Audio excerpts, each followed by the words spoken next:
अब तो होश के नाखून ले लें, जितने भी मुस्लिम कंट्रीज़ हैं खुदारा समझें। ईरान के ख़िलाफ़ जो भी आज अमेरिका कर रहा है, ट्रंप साहिब का बयान आ चुका है, आपने सुन लिया है। उन्होंने साफ इनकार कर दिया है, अगर किसी को अपनाए हुर्मत से गुजरना है तो वो अपनी विल पे गुजरे, अपनी मर्जी से गुजरे, उनका अमल दखल नहीं है। भाईजान ये किसी के दोस्त नहीं है। आप लोगों को इस्तेमाल करके अमेरिका आपके दरमियान फूट डाल रहा है। इसका मकसद क्या है कि मुस्लिम ममालिक आपस में लड़ते झगड़ते रहें और ये सिर्फ़ और सिर्फ अपने मफादात और अपनी बादशाहत पर कायम रहें।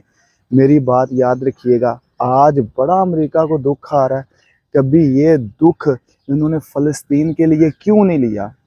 कितना जुल्म हुआ है फ़लस्तीन के ऊपर, गज़ा के ऊपर कितनी क़यामत इन्होंने ढाई हुई है।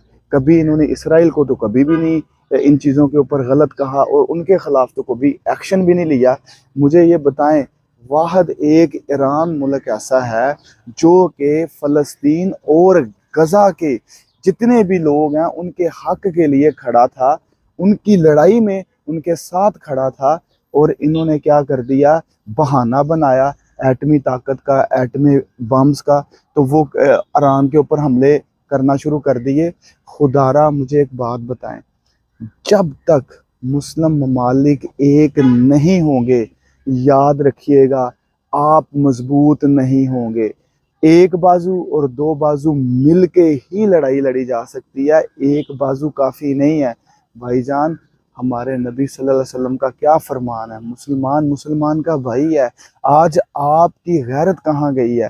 आज आपको सोचना पड़ेगा कि आपने किसके खिलाफ खड़े होना और किसके खिलाफ नहीं खड़े होना।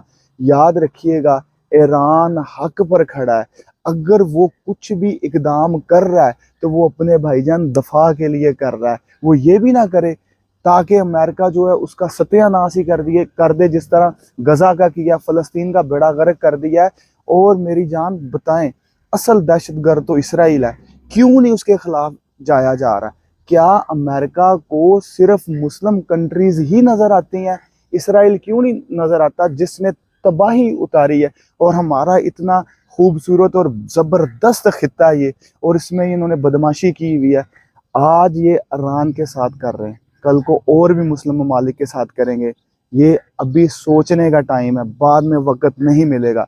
आपका वीडियो देखने का बहुत शुक्रिया।